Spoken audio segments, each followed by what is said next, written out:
See that little hill on the side of the town? Go on up and climb it and turn back around. Catch your breath at miles and miles of fields, and you'd feel safe there. And there alone you kneel and you feel indeed you wanna go and help every soul. Hi, Cleo. Hello, Cleo. Buenas noches. From our family, Elder Gonzalez, we wish you success in your mission and kaya-kaya mo yan. Alam namin kaya-kaya mo. And dad. Tandaan mo, Elder, ha, kung yung lagi ko sinasabi sa'yo, kung kinaya ng iba, kaya mo din tapusin ng 2 years. So, enjoy mo lang. And sabi sa Espanyol, estar seguro. Be safe always. That's it. Okay, bye. Retirement all over.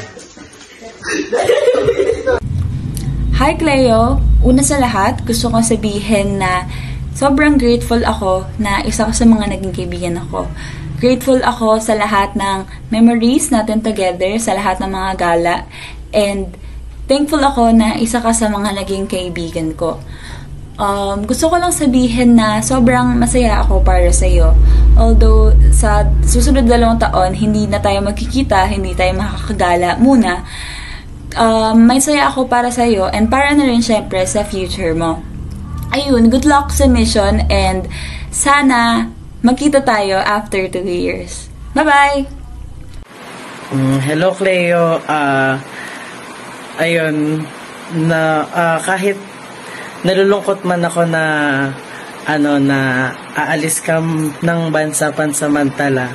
Pero ayun, alam ko naman na para sa ikabubuti mo yun at may plano si Lord para sa'yo. So, ayun, salamat sa memories natin. Salamat sa memories natin. And, ayun, sana hinihiling ko yung safe flight mo and lagi kang mag-iingat doon. Yun lang. And, huwag mo kakalimutan na maggagala pa tayo after mo dyan. Bye-bye! Hello, Cleo! Wow! Go straight to the America of the States. So, I want to say good luck sa journey mo for being, exchange mission. Hindi, elder missionary or missionary. So, good luck. I know kaya mo yan. And 2 years din yun na being away from your parents. Wala, joke lang. Okay, so, again, good luck and break a leg. Enjoy. Bye, Cleo. Mi querido sobrino Cleo, estoy orando para que el Señor te bendiga, te mantenga fuerte y saludable. Buena suerte. Dios lo bendiga. Hello, Cleo. Hijo mío. ¿Cómo está? Welcome to your new journey. Not all is given the opportunity as missionary sa ibang bansa. You are so lucky and we are so very proud of you. Palagi, I hope na maging successful ka doon. More blessings at maging successful ang pagtuturo mo ng mga ng Espanyol. I know you are a very smart boy. So, alam mo, I will also pray for you. Love you, Apo. Que sera, your Lola from Germany. Cleo, miss ka na namin ng Tito Ramon. Mag-iingat ka sa mission mo. First time ka malalayo sa mga mama mo. Nag-iisa ko doon. Alam ko kung gaano kahirap malayo sa pamilya. Kaya dapat tatagan mo ang loob mo. Alam ko naman na kaya mo dahil nakita ko nung nagpunta kayo dito sa Dubai, na kaya mo namang mag-isa. Kaya pag nalulungkot ka, pag malungkot ka doon, isipin mo si AA Potpot, yung mga kulitan ni AA. I love you. Mag-iingat ka. Bye. Ikaw na. Safe travels and ingat lagi. Ingat. Love you, love you. Hi, Kuya Cleo. Gusto ko lang sabihin na I know na magiging good missionary ka na nung last year, nung magkasama tayong lahat, na feel ko talaga yung spirit sa'yo at alam ko na you will be able to return with honor, na sana maging masaya yung mission mo para sa'yo at lahat maging okay lang, and love you so much. Bye-bye! Hi, Kuya Cleo. Miss you. Safe travels and return with honor. Love you. Hello, Kuya Cleo. Good job ka sa mission.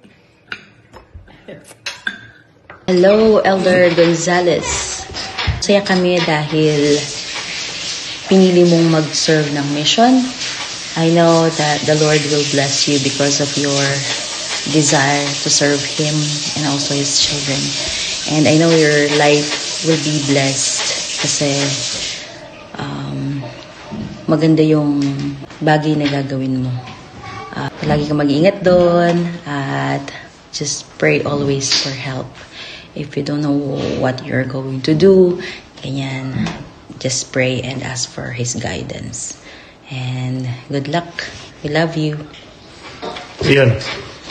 Good luck sa mission, Elder Gonzales. Patuloy lang ang pag-work pag nasa mission ka na, because the secret of missionary work is work. Dapat alam mo yung goal mo sa buhay at alam mo rin sana na kung ano yung gagawin mo sa mission, magre-reflect yan in the future. So, success, makikita mo lang yan after 10 years or more. So, 10 years or more talaga. Kaya dapat galingan mo. Keep the commandments, keep the mission rules, o follow the mission rules. At kung kailangan mo ng pera, tanda mo palagi, huwag kami. Bye-bye. Love you, bye-bye. Love you. Hi, Cleo, Elder Gonzales. Before ako nag-mission, may nagsabi sa akin na, sabi niya na, missionary work is like a diamond. It's hard, but it's precious. I really testify, Cleo, talaga na yung pagdadaanan mo sa mission, hindi siya madali. Pero gusto ko and gusto namin nila, Papa mo is maging strong ka dyan. And tapusin mo yung mission mo na strong. And Cleo, I want you to use this opportunity na mas makilala mo lalo si Heavenly Father. And especially yung atoning sacrifice ni Jesus Christ. Tuwing may problema ka and may doubts ka sa sarili mo, just kneel down and pray. And always remember your purpose kung bakit nandyan ka sa mission. Alam ko, naka-prepare na yung mga tao, na nandyan na yung mga tao. May prepare na si Heavenly Father na parang marinig nila yung gospel. And you're so blessed kasi isa ka sa mga naging instrument para malaman nila yung katotohanan. And mahal na mahal ka namin, Cleo. Mamimiss ka namin, pero 2 years, mabilis lang yan. Mag-iingat ka lagi. We love you. Hi, Elder Gonzales. Malapit ka nang umalis. Very happy kami sa naging decision mo na mag-serve sa Diyos. Sobrang proud kami sa iyo. Proud kami sa mga na-achieve mo ngayon sa edad mo, no? And proud kami kung sino ka man ngayon. Gusto ko lang i-share sa iyo na a lot sa mga blessings na marireceive mo after your mission, syempre manggagaling siya kung ano yung mga effort na binigay mo during your mission. If you gave it your all ba, kung paano ka nag-serve, no? And if you find yourself na namimiss yung family mo, or you're thinking a lot about your family while nasa mission ka, kailangan mo mag-repent, no? And go to work. Remember din na once na set apart ka na as a full-time missionary, na hindi mo na oras yung hawak mo, kundi oras na siya ng Diyos. Kailangan i-treat mo siya as something na sacred, no? And alam namin na magiging magaling ka sa mission and na magagamit mo yung testimony mo and yung faith mo na para matulungan yung ibang tao na makasama rin yung family na for time and eternity. And gusto lang namin sabihin sa'yo na give it your best, no? And nandito lang kami na mag-cheer sa'yo. And alam namin na if you give it your best na sobrang mabibless ka ng Diyos based sa experience namin, no, na yung blessings na matatanggap mo is sobrang for the rest of your life, no, na mabibless ka ng Diyos dahil sa efforts mo dito. Elder Gonzalez, we're really proud of you. And dalawa lang yung bagay na gusto ko na malala mo as you serve your mission. First is, this is a privilege to serve the Lord for 2 years. Hindi mo na ulit magagawa na mag-serve sa Diyos ng full-time to share the gospel for 2 years. So, give it your best kasi once mo lang magagawa ito. And pangalawa, remember why you are doing this work. Nalala ko yung sinabi ng isang leader ko bago ako umalis sa mission. Sabi niya na serving the mission is like doing an investment with a lot of returns. While totoo yun na maraming blessings na darating sa'yo after your mission, don't think about them muna. Remember why you bakit ka nag-decide na mag-serve ng mission. Is that because you want to show the Lord that you love Him and His children. At huwag mo na isipin ano yung mga pwede mo mag-gain after the mission, like may magandang employment or stuff. Basta focus ka lang muna on your purpose as a missionary. And as you do your best and give it all sa mission, watch how the Lord will fulfill His promises in ways na you've never imagined. And na-witness namin yan sa lives namin na ang dami kong blessings na hindi ko in-expect na dumating, but because I know na I serve a mission well, na hanggang ngayon doon ko siya kine-credit yung mga magagandang nangyari sa buhay ko. It's because I serve the mission to the best I can. And so wag mo siya na mag-worry about what will happen about your mission. Just do your best, just focus and let the Lord do the rest. So we're so proud of you and we love you and we're really excited for you. We love you. Bye. Hi, Elder Gonzalez. Excited kami sa pagpunta mo sa mission and we hope na kahit na malalayo ka sa amin ng ilang mga ng 2 taon, but still we want you to serve the best that you can. And ipakita mo sa Diyos kung gaano ka thankful for the opportunity to accept the gospel. I know that there are souls waiting for you specifically doon sa California. So we hope na as you serve the Lord and as you study His gospel and share to others, na you may get closer to our Heavenly Father and mas maintindihan mo yung atonement niya. Kami ni Ate Hilo, we're very proud of you for your decision and we hope na you enjoy yung experience na meron na to. One thing I remember sabi sa akin ng kuya ko nung time na confused, hindi naman confused, pero I'm not sure what I need to do sa mission kasi maraming ganito, maraming ganyan. Ang tinanong ko sa kanya kung ano yung pwede kong gawin kasi si kuya ko yung example ko. And ang akala ko marami siya ibibigay na do's and don'ts. Tapos nagulat ako sa email back niya, sabi niya, you know who owns this work, ask him. So parang that struck me na indeed it is Heavenly Father and Jesus Christ who knows this work. So I asked them kung ano yung dapat kong gawin kasi they know perfectly what you need to do as their representative. So yun lang kayo. See you in 2 years, Elder Gonzalez. Bye-bye. Bye. Tita Cleo, we're proud of you. Bye. Miles and miles of fields, and you'd feel safe there. And there alone you kneel, and you feel indeed. Hello, Elder Gonzalez. So sorry to send this over late, but I just wanted to say good luck sa mission mo. Enjoy mo lang yung mission mo. Be obedient. follow the mission standards, guidelines, clarifications, and I can promise you, you will be happy to serve the people in California. So, bye. 안녕하세요, 여러분. 건사르 장로님 안녕하세요. 네, 장로님은 부름장 받아서 너무 축하합니다. 네, congratulations on receiving your call. 네, 너무 기쁘고, 네, 기대돼요. I'm so excited for you. 네, di ko na alam kung ano pang mga advice na masasabi ko kasi nasabi na din sa like previous videos. I'm so like 감사한 마음이 있어요. I'm so grateful na maraming like YSA youth na nagpe-prepare ngayon for mission.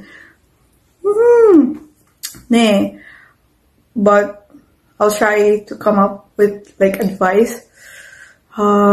네.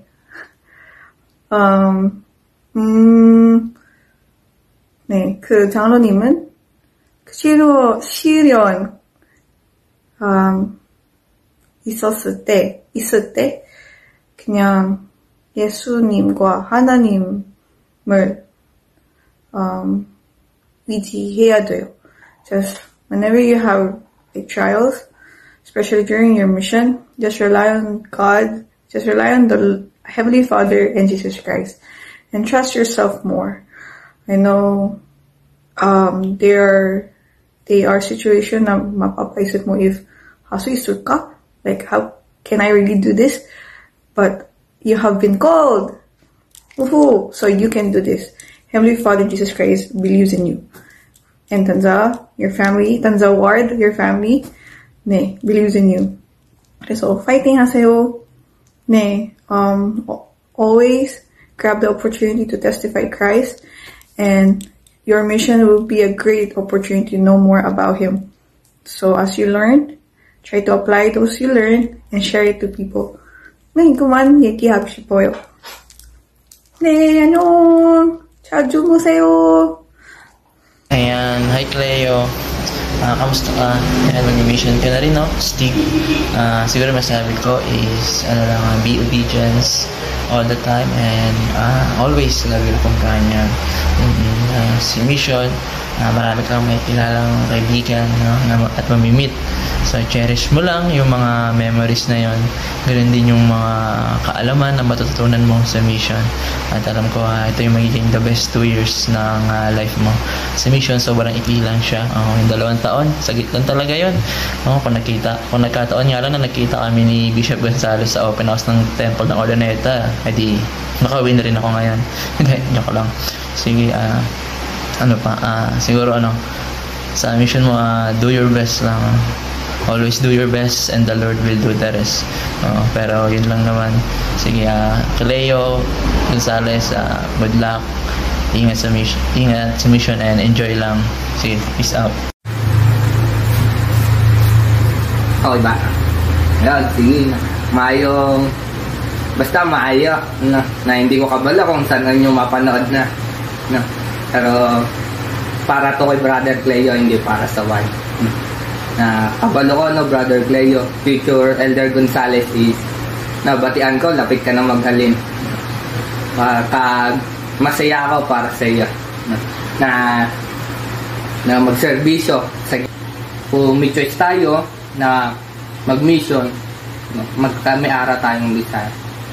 Kung may desire tayo, is matapos natin yung mission natin. Wait lang. Wag. Sabi ko, wait lang. Oh, ba't nandiyan pa kayo? Wait lang nga. Konbanwa, Cleo-san. Natanong din dobuwa. Omedetou gozaimasu. Good luck sa mission mo. Kaya mo yan. Masasabi ko lang, enjoy your mission. Love your companion, love the people, and also be worthy sa guidance ng Holy Ghost. Masaya sa mission, promise. Hindi mo siya maiisip na isa siyang sacrifice, pero masasabi mo talaga na isa siyang privilege. Madami kang matututunan, and also yung matututunan mo is magagamit mo talaga siya sa mission mo. And always know na hindi ka tinawag dahil nag-apply ka ng mission. no, tinawag ka dahil alam ni Heavenly Father yung capacity mo. And tinawag ka dyan sa lugar na yan dahil nandyan yung mga naghihintay sa'yo, no. So, good luck. See you after 2 years. Ja, mata ne. Hi, Elder. I just want to say that I'm so excited for you and I'm so happy for this journey that you're going into. Alam ko na mahal na mahal ka ng Diyos, and He's very happy that you're taking this opportunity to go on a mission. I just want to testify, just as it says in Amma chapter 30, verse 9, it says, "Now if a man desired to serve God, it was his privilege. Or rather, if he believed in God, it was his privilege to serve Him."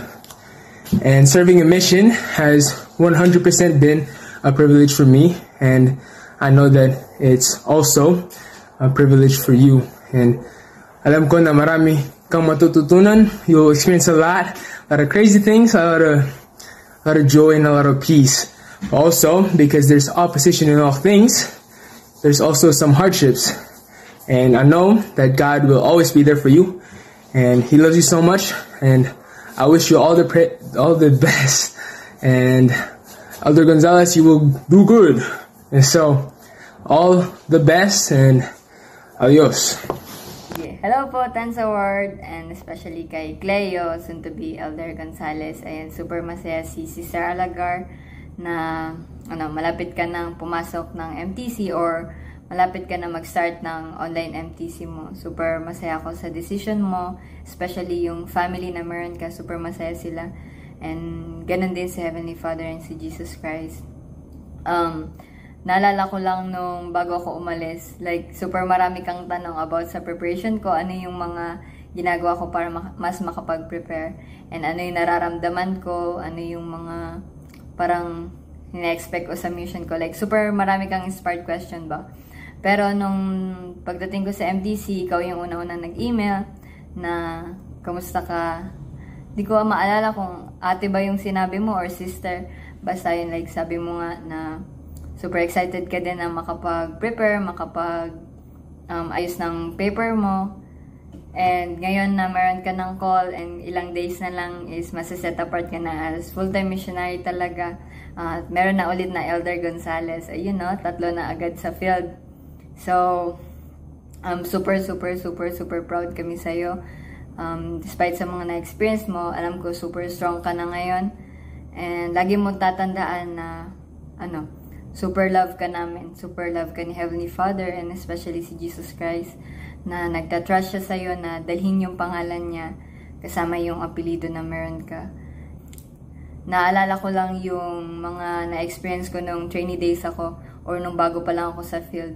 Like, alam to ni Memens, like, umiyak ako sa kanya nung first Monday ko sa kanila, ni Tita Rhea, like, parang hindi ko na kaya kasi super mahirap, super malayo sa family, bakit ang tagal yung mission, bakit 18 months or bakit 2 years. Pero nung habang tumatagal yung mission ko, doon ko na-realize yung plano ni Heavenly Father na mas maging matatag, maging mas strong, and syempre mas mapalapit tayo sa kanila.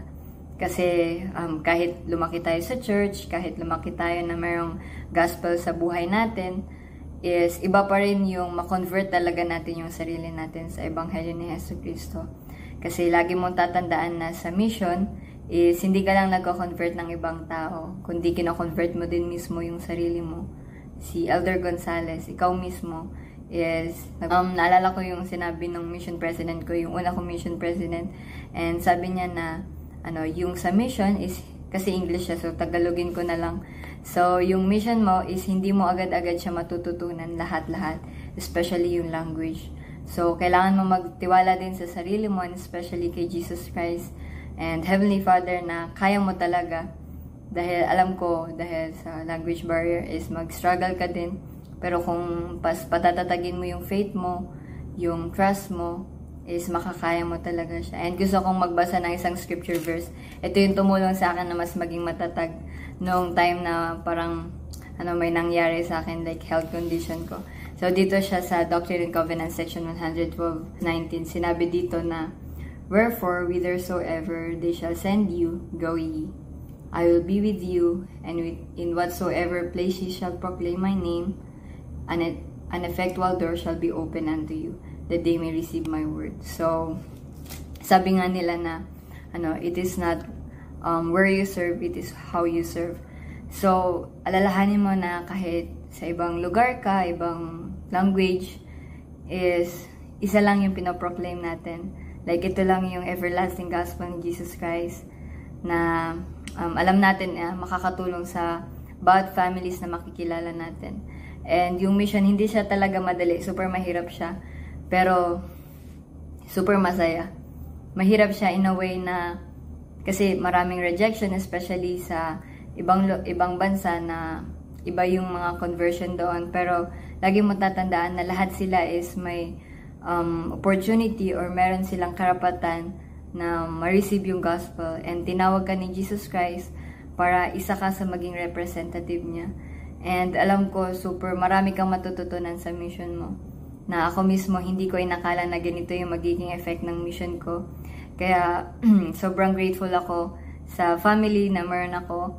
And especially sa gospel na tumulong sa akin na mas makilala si Jesus Christ. And yung gospel, di ba, sinabi nga is hindi lang siya for family, pero pang individual din siya. Na despite sa mga family circumstances na meron tayo sa buhay natin, is nabe-bless pa rin yung mga individual natin or tayo mismo. Na alam ko kung gagawin mo yung best mo na maging exactly obedient sa mission, super maraming blessing talaga. Na ikaw mismo yung makakakita niyan.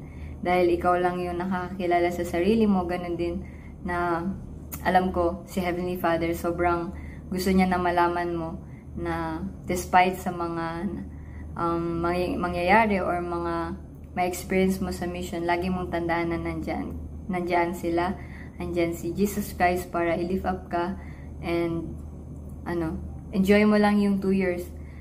Kahit 3 years tayong hindi magkikita. And ayun, lagi mong tandaan na we don't know how to become a missionary until we came on our mission. Na super marami ka talagang matututunan once na nasa mission ka na or nasa field ka na mismo. Kaya i-enjoy mo lang yung preparation mo, enjoy your time sa family mo, and ganun din na lagi mong i-grab yung mga opportunities na makapag-work sa mga missionaries or sa syempre sa simbahan, like lagi kang mag-go sa simbahan talaga. And ayun, super excited ako sa'yo. So, email na lang. As you serve with all your heart, might, mind, and strength, the Lord will lead you to those who will hear His message. They too can then have the opportunity to receive sacred ordinances and make covenants with the Heavenly Father. You are assigned to labor in the California San Diego Mission. And will prepare to preach the gospel in the Spanish language. There's a part of them in me. Now the birds are flying home.